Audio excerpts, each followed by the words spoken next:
Welcome back to a brand new episode of Mic'd Up With Mass. Our guest today is no stranger to the world of ad tech and to podcasting itself. A prolific speaker and mobile growth leader, his mobile user acquisition show is one of the most well-known industry podcasts. Welcome Shamanth to Mic'd Up With Mass.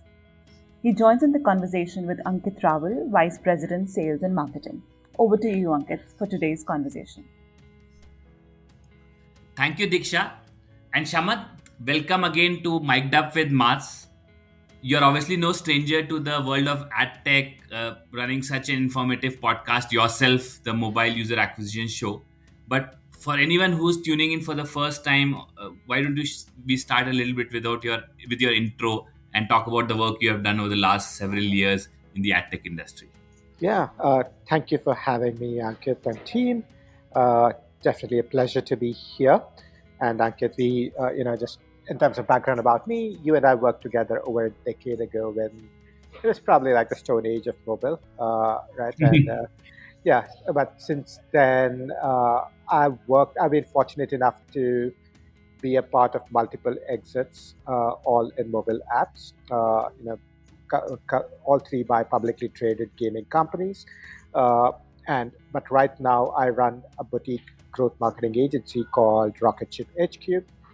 We work with mobile apps to A, manage the user acquisition, B, manage a lot of the creative production on socials, on programmatic networks, and across the board, really. Right? And of course, as you also mentioned, Ankit, I also host the Mobile User Acquisition Show, which is a podcast, which is a weekly podcast. So please look that up, check that out. Very SEO friendly, as you can imagine. But you can check that out. Yeah. No, absolutely. I myself can vouch that's one of the best podcasts in the user acquisition, and I look forward for episode every week and learn something new. But I just want to tease apart something that you mentioned, Shaman, that you have seen the whole ad tech industry, as you said, from the Stone Age to now where it is. And if I look back, right, like when we all started this way back in 2008, 2009, it was like a wild, wild west. If I think of it now, it started with Incent, then there was ad networks, affiliates, programmatic channels, so on and so forth. But what is interesting as I reflect the last couple of years, in some sense, the Lumascape has cleaned up. There's a lot of consolidation happened. And another interesting trend I see is that a lot of non-ad tech companies like an Instacart or a DoorDash, Walmart, even Zoom and Walgreens are all trying to become an ad network. So I would really love to have you reflect and sum up the history and evolution of the ad tech in the last 10, 12 years as you have witnessed this incredible journey. Yeah, definitely, right. And Ankit, as you pointed out, you and I worked when there was like Incent and like crazy, we had like feature phone traffic. And I think at least I got started when this was like 5 years before Facebook even launched a mobile app install product. So it's just kind of crazy. And I think the big sort of trend line, there are a couple of big sort of trend lines that have shaped up over all these years. I think one big trend has been just a gradual movement towards completely eradicating personally identifiable data, right? First we had what was called the UDID, which was like a non-resettable ID, which is like, IDFA could be reset, but UDID was basically your phone number, right? So any marketer could target you as a consumer with your UDID, and Apple was like, oh no, this is clearly not good for people's privacy. Even this was back in 2012, I believe, right? And then they were like, okay, we got to ban the UDID, and there was like a limbo where nobody knew what was going on, right? So there was no ID, the UDID wasn't around, there was no replacement. Then Apple introduced the IDFA, which is technically like the UDID, except you could go in and change your settings and say, oh, I don't want to be targeted.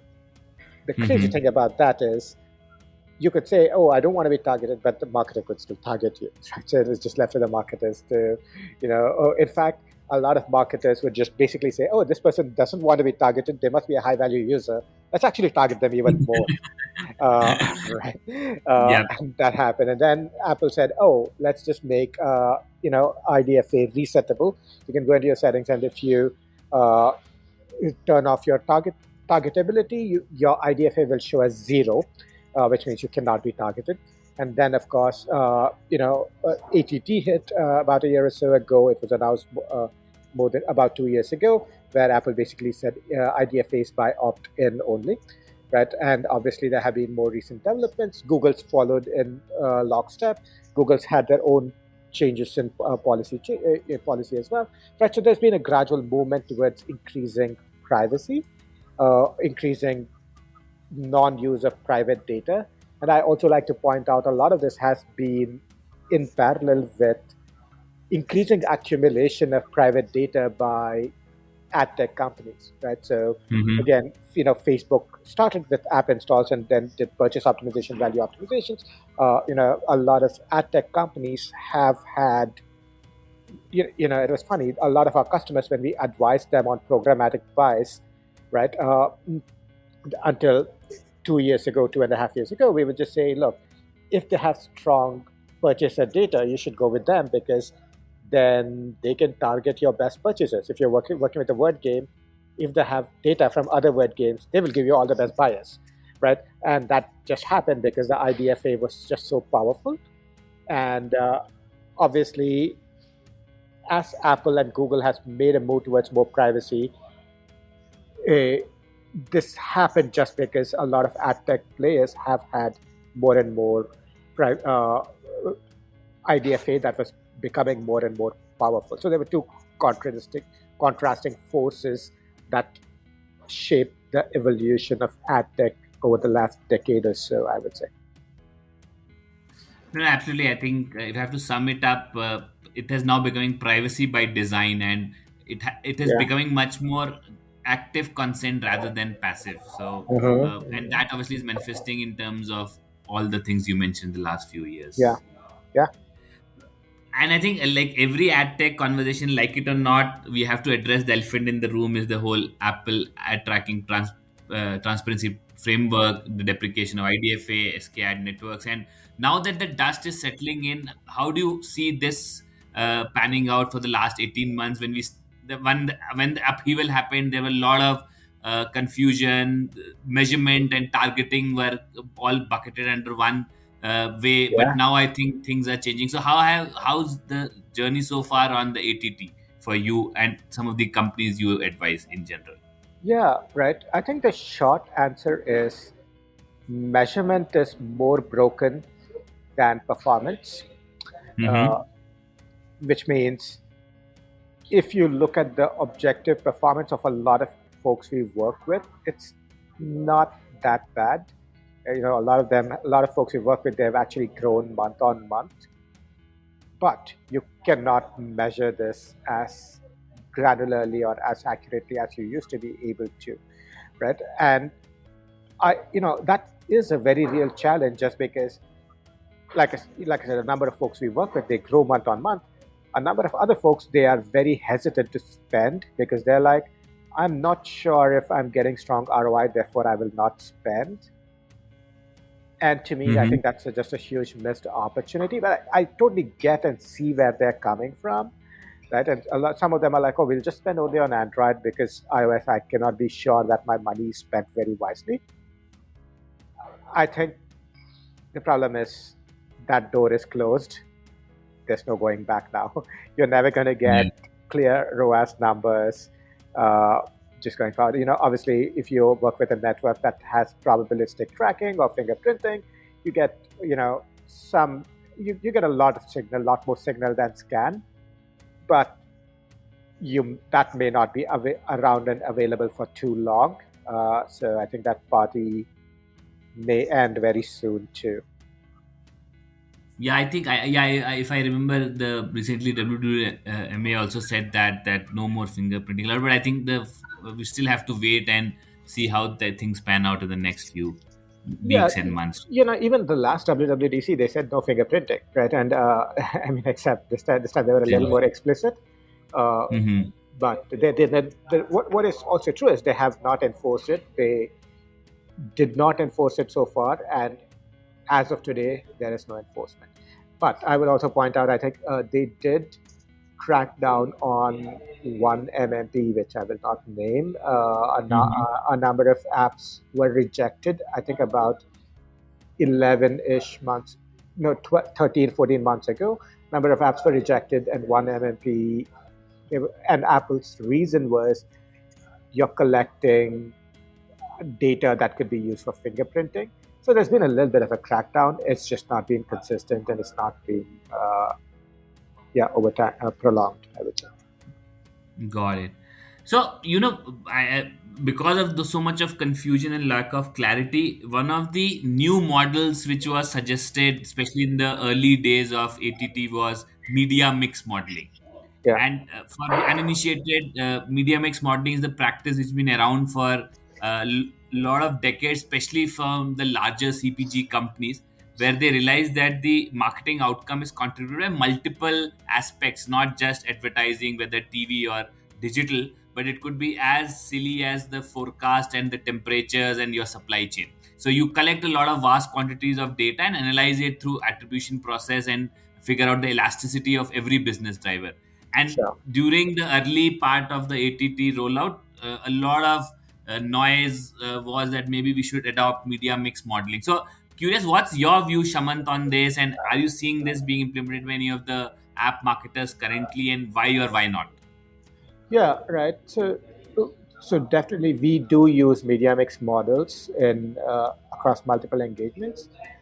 But I would also just caution, I would just be wary of using it without examining it very closely, just because it's not a replacement for IDFA based deterministic tracking. I Hmm. think, I like to say all models are wrong, some models are slightly helpful.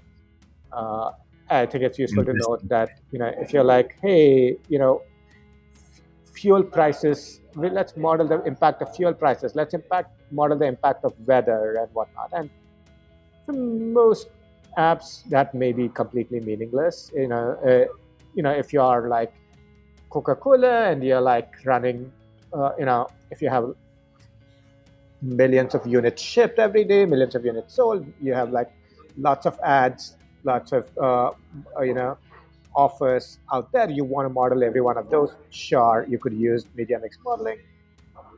The big sort of question mark with media mix models is just the accuracy, right? Hmm. You know, and I'm not dodging the question, right? So, like I said, we do use media mix models.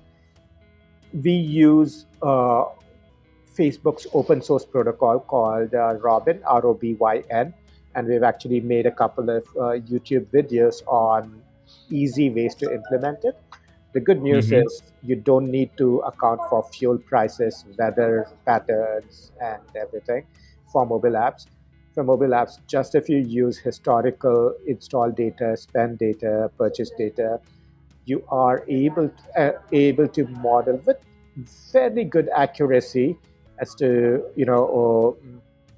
what your predicted contribution of each channel is, each input is, right? So it's definitely a very useful tool in any marketer's toolbox. What's also again, right? So I said we use Facebook's Robin. There are also third-party tools which you can use. I think, as I also pointed out, the big thing is to make sure you're looking at the accuracy of your results. For if you do using Robin, or if you use a spreadsheet based model, again we made a YouTube video about how you can make a model using spreadsheets. If you do any of these things, you can and should look at what's your accuracy level, because sometimes uh, we've run these models and we just see the R square as 40-50%, and that most frequently is because the volume of data is just not enough. If you're feeding 4 weeks of data, that's not enough for the vast majority of media mix models to work and give you any reliable answers. So generally, we recommend at least 6 months of data, and at least 100K a month in spend, at least 3 channels. Obviously, the higher it goes from there on, the better it is. But you know, assuming you check these boxes, assuming you see your R square is at least 0.95, we look at 0.90 in some cases, but at least 0.95, then it's a very good tool to have in your toolbox. And like I pointed out, you can build it using a spreadsheet. Our team, none of us knows programming, and we were able to implement Robin.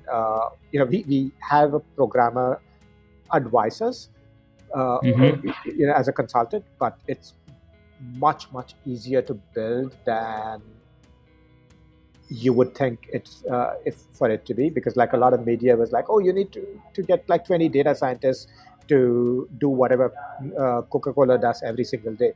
No, you don't need 20 data scientists. I have 0 data scientists on my team, and we were able to implement it with the help Wow, of that's one. Yeah. you know like I said, we had one programmer who acted as a consultant, but the people running the models every day do not need to know any programming. But tell me this, right? Like from what I know, that medium X models obviously is very helpful and powerful, but you need, as you rightly said, right, volumes of data, heterogeneity of media sources, 100K or upwards of ad spend, sophistication of analysis. Versus for a lot of app marketers who are running maybe 2 3 channels like SANs, like Facebook, Google, maybe Apple search ads and few programmatic, and where especially the first purchase or the first trial is a good indicator of LTV. I'm Yeah. assuming there you really need not do the analysis paralysis. Yeah, right. If you're under 100K, you just don't have a choice, right? If you use a media mix model, it's not going to work anyway. So I think you should just do some sort of unscientific uh, test, right? You should say, I opened up TikTok. What happened to my, first-time purchases? Did it go up or not? Right. So you can do rough analysis, and oftentimes that's enough if you're at small levels of spend. Yep, got it. Makes sense. Also, one of the other challenges when we work with app marketers, and at Mars, we've been fortunate to work across geographies, across verticals, is one of the constant growls for a lot of app marketers, right? So, one obviously are the more evolved, like say gaming or travel and e-commerce been around, but off late and COVID accelerated a lot of new verticals, right? Education, health, entertainment, so on and so forth. And many of them feel this whole ad tech maze is very difficult to navigate. There are so many different channels, dashboards, several reports, and they are not that big enough to really navigate this. They don't have those kinds of operational teams. So, what do you recommend to these kinds of app marketers who are early in its evolution and ad tech journey? How well can they navigate the ad tech maze? Yeah, and obviously with ATT, it's not become easier. Like I said, we talked about the media mix models. If you're running the media mix models or some sort of a third-party tool, oftentimes those metrics are not going to agree with your MMP data. So, Mm-hmm. the messiness is very real. My recommendation would be, if you're at small levels of spend, just take your scan data, take your MMP data. Don't worry about getting multiple reports, multiple, dashboards. I even recommend just keeping a limited number of channels until you're at least 70, 80K. Typically, if someone's at 30, 40K, we recommend just run Facebook. If once there, and then just uh, add in TikTok or Google search afterwards. But really don't go beyond 3 channels until you're at least 100K in ad spend. Uh, right. We also keep Apple search in the mix fairly early on, but otherwise, try to, and the broad advice I try to give is to n- not make things complicated until you are at some level of scale. Yep. And again, for our listeners, just to point out, Shamanth also runs a very interesting workshop. And there's always a wait list for that called the Mobile Growth Lab. Again, Shamanth, why don't you share a little bit to our listeners about this program and what is this workshop all about? And when is the next cohort starting? Yeah, so the next cohort's actually starting on the 19th of July. Right, this is a comprehensive workshop series on all things mobile marketing in a post-identifier world. We go into all of every part of mobile, which is including measurement, creatives, tracking, and everything. We also have some superstar guest mentors that we will announce very soon. But you can go to mobilegrowthlab.com, look at our last edition's guest mentors, last edition's curriculum, and sign up for the wait list if you're interested, because we will actually start making announcements in the next 1 week or so. Yeah. No, no, absolutely. And I can personally vouch for it. It's a high intensity workshop, but really a crash course to help you understand, navigate this at tech may, especially where measurement is getting broken every day. Yeah. Yeah. Cool. Let's change track a little bit, Shamanth. Right? Let's also be real, and we are in an environment where we know there's a slowdown in growth across the world, whether it is the stock market, economy. Uh, there's also reversion to the mean post the COVID bump, which a lot of app marketers honestly enjoyed, and consumer spends are uh, obviously reducing. We've started seeing some lays off, which happened like announced in our industry like yesterday. Uh, Curious, in such kind of a backdrop, how do you think a UA manager should focus its limited resources? How should he or she follow her UA strategy? Yeah, right. And that's a good question. And it's very top of mind for us. And I'm sure it is for you guys as you, work with and advise a number of advertisers as well. Right. And Hmm. I think our advice typically is to, there's a couple of elements to this, right? So, one big element is to focus on actuals rather than projected numbers, right? If you're in growth mode for a number of folks, we're like, hey, our projected D365 so much, let's go spend, let's go, right? But obviously, right now, your projected D365 assumes that your users are going to spend from today for the next 365 days. But if you're going through a recession, they may not spend that much, right? And so typically you want to look at your actuals and say, look, my actual D7 is so much, my actual D30 is so much, my actual D60 is so much. In fact, we do that for one of our customers, right? For actually a couple of them now that I think about it, right? So we typically say, look, here's your actual performance over time, D1, D7, D30, D60. We track all of that to track their break even. And basically, I think every user acquisition manager needs to think like a CFO and say, look, here's what's, how do we be conservative so that, our, in case our projected LTV doesn't pan out, can we make the business work? Can we make the business economics work? Right? And that's a question I think every marketer needs to ask. Interesting. Let's change tracks a little bit and let's make it a little more fun, especially for our users. So maybe what we'll do now is Shamanth will do a rapid fire where we'll ask you certain questions about you and your journey to make it more interesting. Are you ready for it? Yeah, yeah, let's do it. Yeah. What's your favorite ad tech buzzword? And I'm sure over the last several years you've heard many, but what's your Oh one or God, two favorite I buzzwords? don't know what you mean by favorite, but some that I've heard often are ML, AI. I mean, all the usual stuff. Now Web3, crypto. Right. I don't think there's anything surprising in what I No, what hear. if you ask me the same question, right? Like, funnily, what I feel is that we are so good at making these three-letter acronyms: Oh yes, yes, CPM, CPC, DSP, DMP. Like yeah, everything has to be a three-letter acronym. And for an outside in, like my family or my wife, who's now we're working from home, here from calls, she says, you throw so many of these three-letter acronyms. yeah. So that's a interesting one, which we don't realize as in Oh the yeah, industry versus an outside in. yeah, yeah, yeah. App install or retention? I think you need retention to make app install work. So I think Hmm. retention first. Performance or brand marketing? Again, I think you need a brand to make performance work better. Uh, that's the short version. Yeah. Describe Shamanth in one word. Interesting.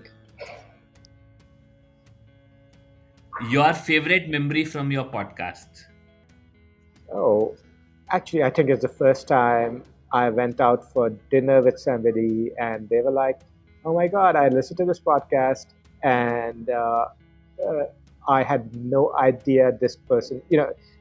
The interviewee was a friend of the person I was having dinner with, and he was like, "I had no idea this person did all of these things," and Wow. even though I'm like a very, very close friend of his, I had no idea he went through all of this. This is actually last week's.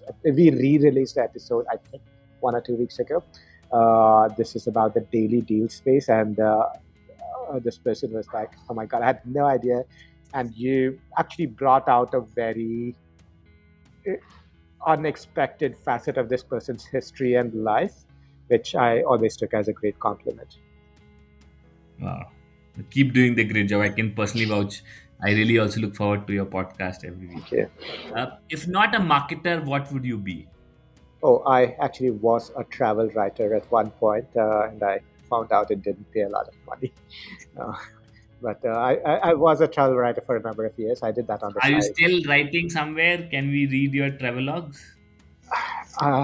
Not current, but if you search for my name and livemint.com, which is the newspaper in India, Mint, I was the travel editor for a number of years. So you can find my writings if you actually Google Oh, that's this. that's interesting. I also didn't know that. Yeah. Lastly, a daily habit that has been a game changer for you. Nothing very sexy, I would say, just but sleep and sleep well. I track to sleep, basically. Yeah. Great. I know, Shamanth, you're a very busy person, so I'll not hold you. But before I let you go, any tips for any new UA manager, app marketer? I know we are in a difficult backdrop, but guess what? Some of the best companies were built during recessions, Airbnb, Uber in the last recession of 2008, 2009. So if there's an app marketer starting their journey today, any tips you would want to share with him or her? Mainly learn by doing. That's the best way to learn.